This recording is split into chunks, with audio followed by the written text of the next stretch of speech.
All right, this is Physics 1101, Chapter 13. And this is our first part into heat and energy. So this is temperature and kinetic energy.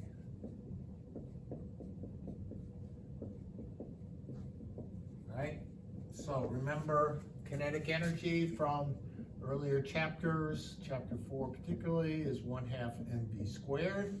And what we're going to be looking at here is the relationship between temperature and kinetic energy, mostly as it applies to gases. All right, so we're going to be dealing with gases here in this chapter, and dealing with the gas laws in this part. Okay. So this is a lot of chemistry in this part, and we'll be using expressions more related to chemistry and biology than we are for physics, but I'll talk about those.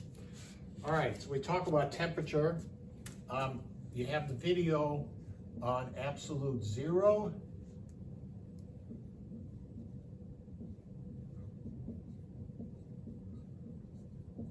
Video, which is still open. Right, which talks about temperature and the history of temperature measurement and stuff like that, which I'm not going to get into today, but that's a very interesting video from Nova as far as that. So measurement of temperature. All right, so what do we mean by temperature? Temperature is sort of, measure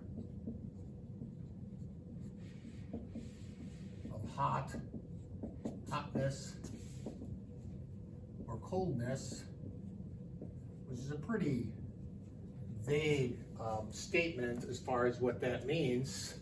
So how do you measure temperature? It feels, I'm inside here, it's 70 degrees according to the Fahrenheit scale, 20 degrees Celsius, feels warm. You go outside, it's cold.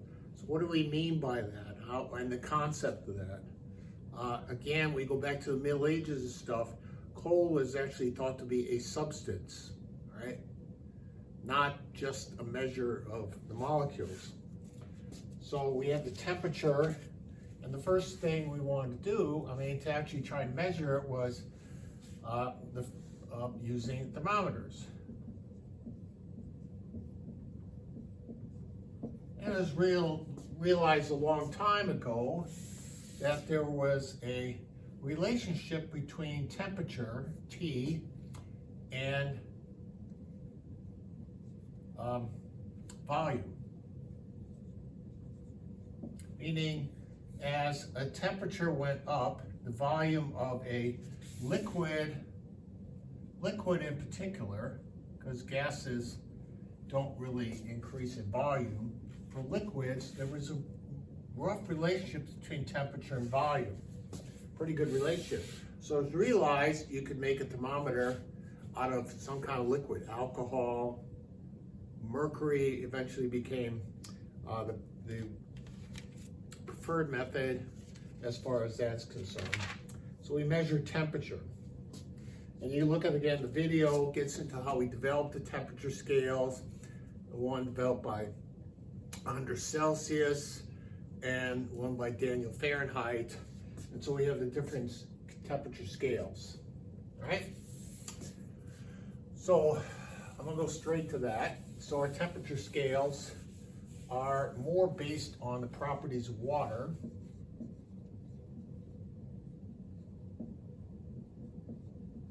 And we have the Celsius scale, the Kelvin scale, and the Fahrenheit scale, which we don't really use for scientific purposes. The Fahrenheit scale is used primarily in the US for temperature readings and stuff, weather and things like that. But we're going to be primarily dealing with the Celsius and Kelvin scale. It's interesting, the relationship between Celsius and Fahrenheit scale, it's a linear relationship, but we're not going to be using that for this purpose, right? Because in science, we primarily use Celsius or Kelvin scale. So what do we have here?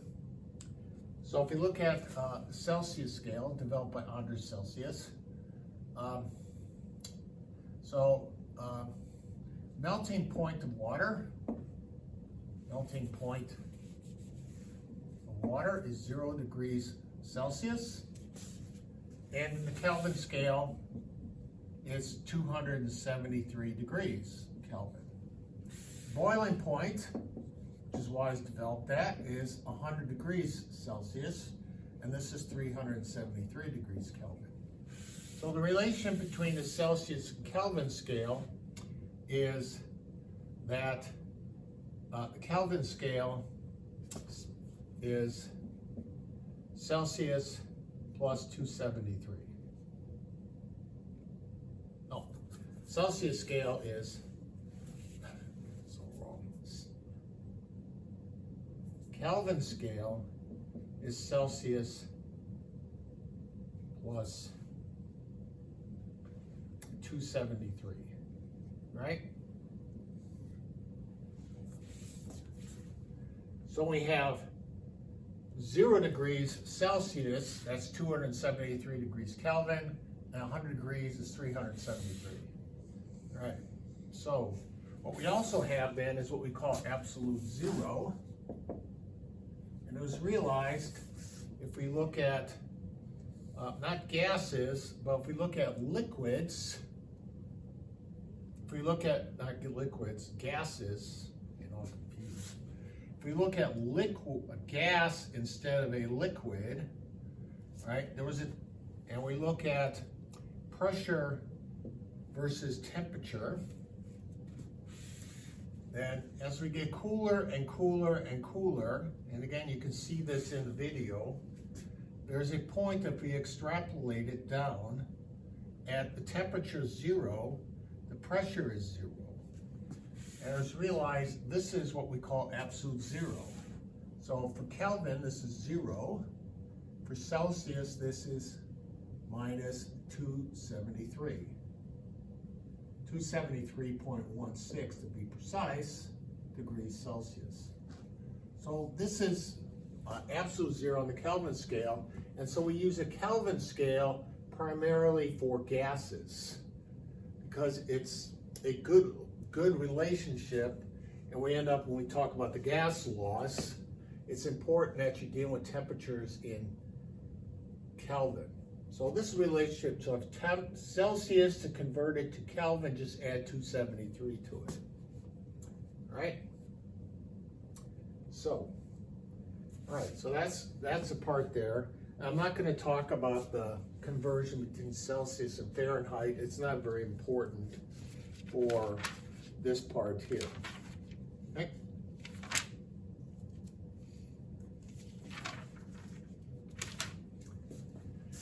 Okay. So, moving on here, all right?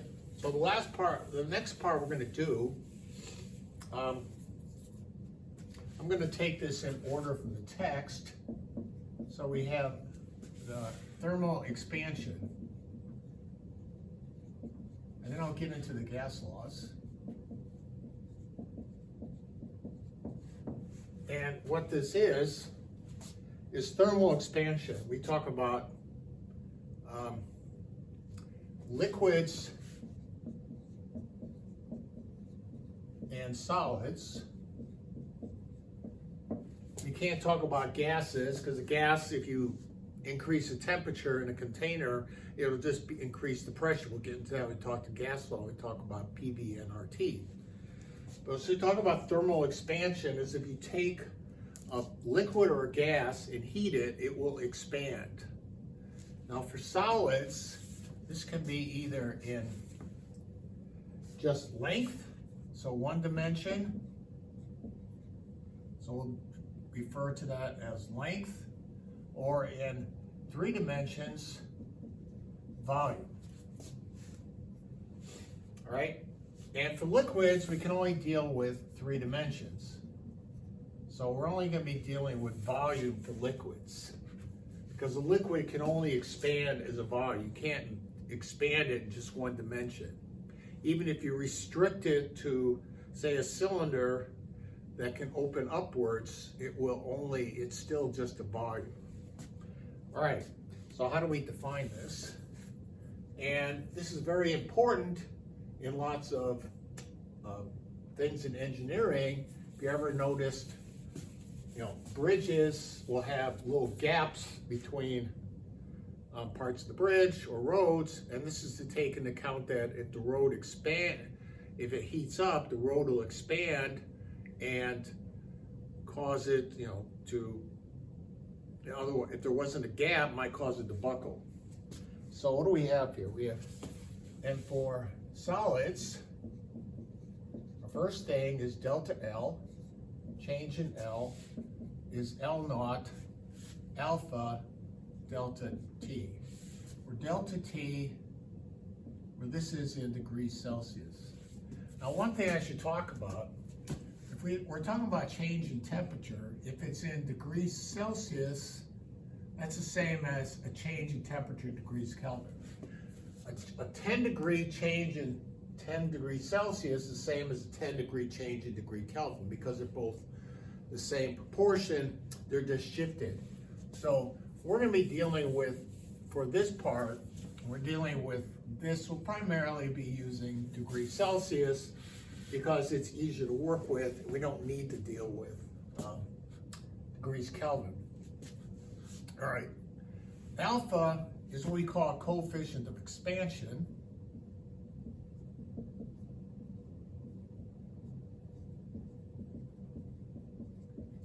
And L is in units of meter. Well, whatever units this is, so if this is in meters, this will be in meters. If it's in centimeters, so both of these are the same unit, and delta T is usually going to be in degrees Celsius.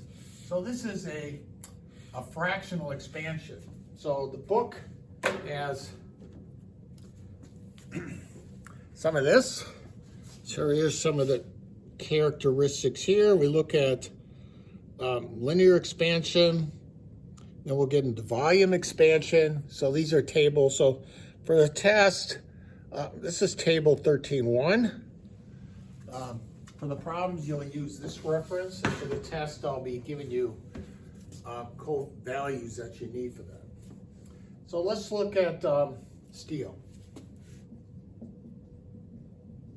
Okay. Steel has an alpha, what we call alpha, of 12 times 10 to the minus 6th. Okay. So say we have a 100-meter, so L naught is a 100-meter bridge. 100 meters, so about 300 feet long. And it goes from 0 degrees Celsius to very hot temperature, 40 degrees Celsius. All right, how much does that bridge actually expand then? In this case, how we would do this is we would take delta L would be L naught times alpha times change in temperature, so it'd be 100 meters times 12 times 10 to the minus 6th times 40, and get my calculator out. That would be, let's see,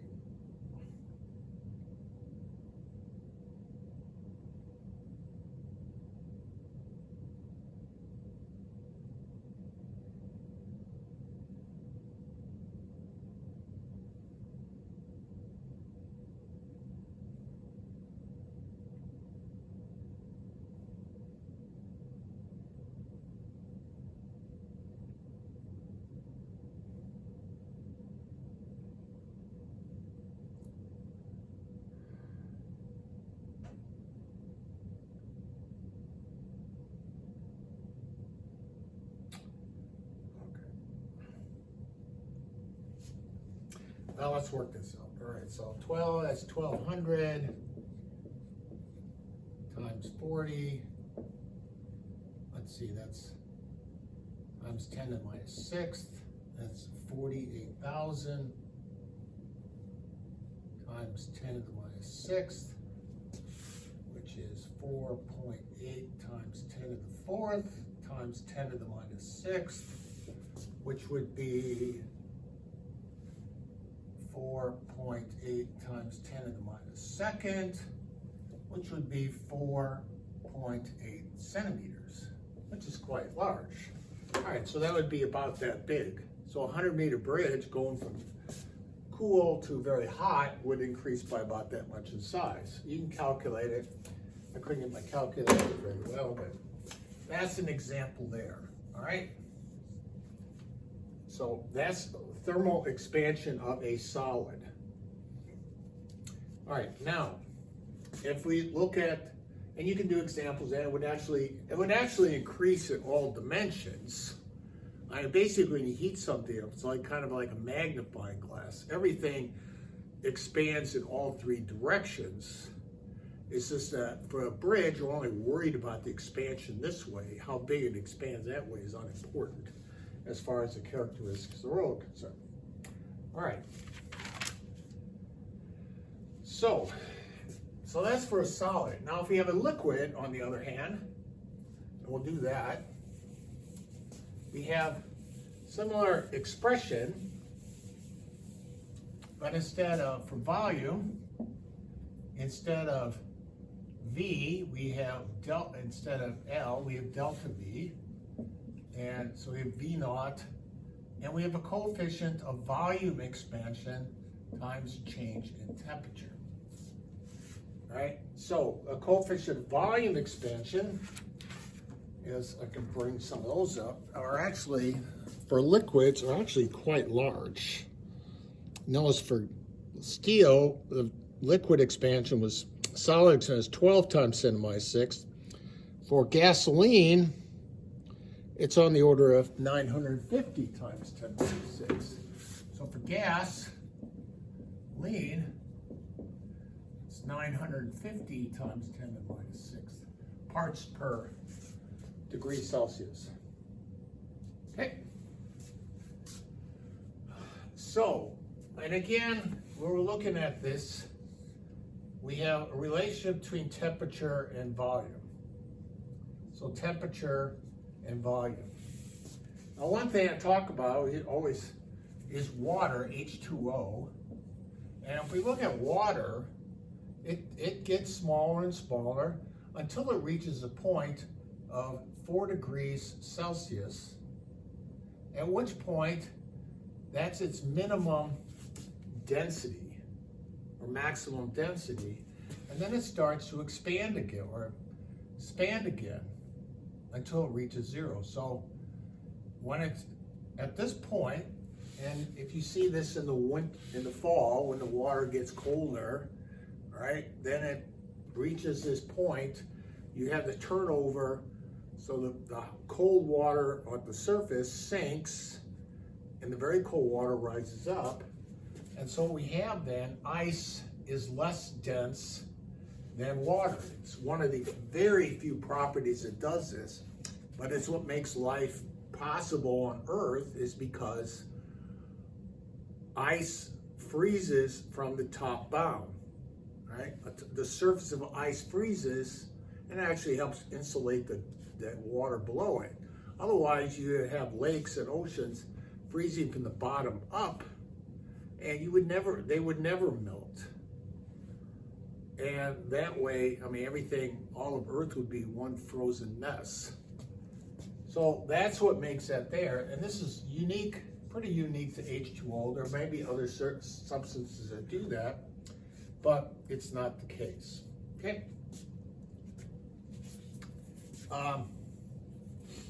So what we have here then is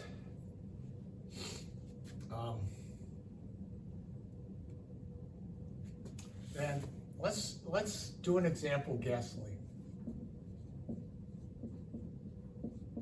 Okay, gasoline. And in this case, we have, let's say we have a 10-gallon, a 20-gallon gas tank, right? And we can do this in gallons or liters or whatever. All right, so let's stick with gallons because this is what that's what we use in the US. So V is 20 gallons. And the gas that comes out, temperature is probably fairly cold. It's only about 10 degrees Celsius. So you leave it out, you're on a hot day in Phoenix and something, or say in middle of summer, even in Minnesota, and you get very hot. So it goes up to 40 degrees Celsius. I mean, if you leave it in the car, so let's say you go get gas, you pump it up, and then you top it off. Now, when you get it, it stops, you pull the little thing out, top it off, so I want to get the most gas in there. That's a really bad idea, and I'll show you why. All right, so temperature does that. Beta is 950 times 10 to the minus sixth. So if we have this, top it off, what's going to happen? All right, what we're going to have is a change in volume is going to be V naught times beta times change in temperature, which will be 20 times 950 times 10 to the minus sixth times 30 degrees Celsius. And what we have here, and again, it's unimportant, these two need to be the same unit, no matter what, but they need to be the same unit. So I'm going to multiply this out. So 20 times 950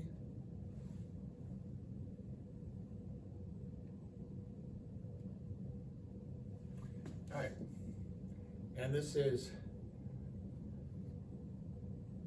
0.7 times 10 to the fifth times 10 to the minus sixth, which is 0.57. So this is over half a gallon of water, of gas. That is a huge amount of gas that would leak out, over half a gallon if you let it expand by that much, let it get hot. So you never top it off as far as that's concerned, because this would spill out, it'd fill and it would spill out. So that's thermal expansion for liquids and solids. All right, again, this has nothing to do with that. All right, now I'm going to move on to the next part. After this is move on to the gas law and the ideal gas law. And this will be the last part of the chapter we'll do.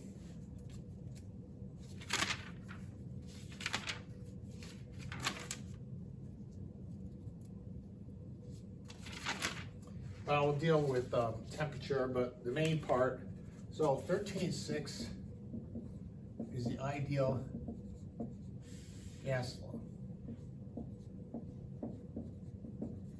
Okay. And what this is that there's a relationship between pressure, volume, pressure, and temperature. And we have this, the lab, we have lab 13. Deals with this, so we have the examples. And this is PV equals nRT. Right? So this is the law, this is the expression for chemistry and biology that we use. And we will use this relationship. So this will be pressure, and this is pressure, this is volume, these are number of moles. This is the gas constant. And this is the temperature in degrees Kelvin.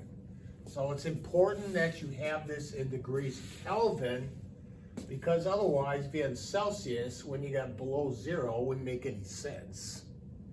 All right? What this means is the pressure goes to zero when we go down to temperature of absolute zero. All right? So this is our expression. And let me get the one we actually will be using. Okay? And what we use, all right, there's different ways you want to do it, but the easiest one I use, where the volume is in liters, L-I-T-E-R-S, the pressure is in atmospheres, all right, so standard atmospheres. And then in that case, R is equal to 0.0821. So pressure is in atmospheres, volume is in liters, temperature is in degrees Kelvin, and N is moles. And then this is the gas constant that we'll be using for this. All right, so simple. There's other units you could use joules and liters. You could use calories, but this is what we're going to be using as far as that's concerned. Okay? So this is our expression, and I'll leave this up for now. All right? So make sure you have the units right, because most of the problems will be all the problems will be dealing with pressure, atmospheres, and volume. And then just keep it in mind, 1 atmosphere is 1.01 times 10 to the 5th pascals, and 1 cubic meter is 1,000 liters, all right? So if you want to go with the MKS system, that's the relationship between those two, right? So let's look at some problems here. And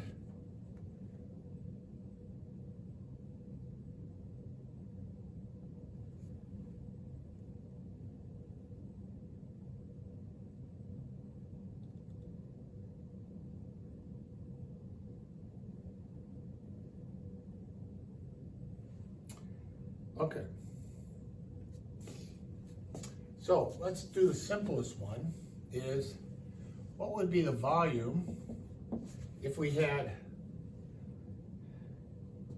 1 mole of gas at 0 degrees Celsius, 273 degrees Kelvin, and at a pressure of 1 atmosphere, right? So we have that, we're given that, we're given that, we're given that. This is a constant, so we can figure out, oh, we're given that, so we can figure out V. So V would be nRT over P. And in that case, that would be 1 times 0.0821 times 273 divided by 1 is 22.4 liters. Now this is what we call standard temperature and pressure. Actually, 1 mole, 1 atmosphere at 0 degrees Celsius gives us a volume of 22.4 liters for a gas, an ideal gas. Notice this expression has nothing to do with the type of gas, right? There's nothing that says whether it's hydrogen or helium. All it assumes is you have independent molecules, and it's irrelevant what they actually are. So this is the ideal gas law, and there are numerous problems we'll be dealing with this. As far as relationship here, just to keep in mind, generally what we're going to do is we keep, with this, the kind of problems we'll have, we'll keep 1 out of the 3 constant. So we'll get into this later. We talk about thermodynamic properties in chapter 15. But generally,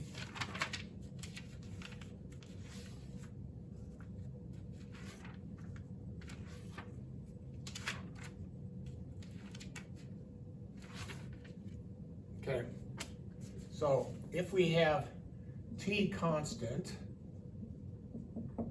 then P versus V will be a graph that does this. V, P, so as P gets smaller, V gets larger. It's an inverse relationship. If we keep V constant,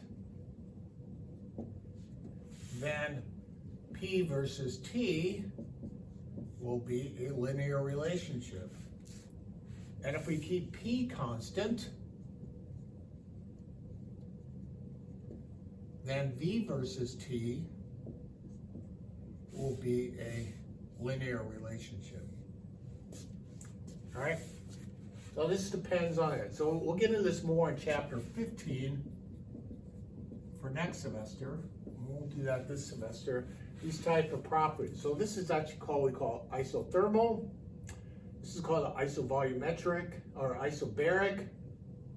No, isovolumetric, and this is isobaric. So isothermal, isovolumetric, and isobarometric. All right, and then we'll get into also adiabatic product, but that's chapter 15. All right, so these are the relationships between these as far as the ideal gas law is concerned. Okay, and then keep in mind what we have for the expression for R. So these are the ones we'll have for here. Okay. All right, so that's the ideal gas law. And so the last part we're going to use is temperature and kinetic energy. All right, so when we have a gas, or even a liquid, but a gas is right here, right? If we have a gas, and we measure the temperature, all right, what are we actually measuring as a gas, all right? What we're actually measuring is the kinetic energy of the molecules. The faster the molecules are moving, the higher the temperature.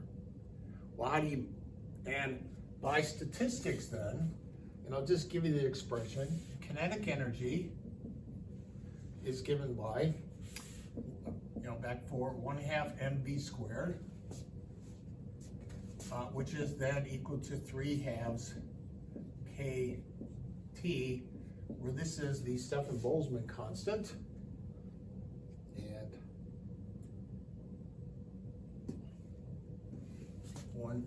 and this is K is equal to 1.38 times 10 to the minus 23rd, where this is the actual mass of molecule.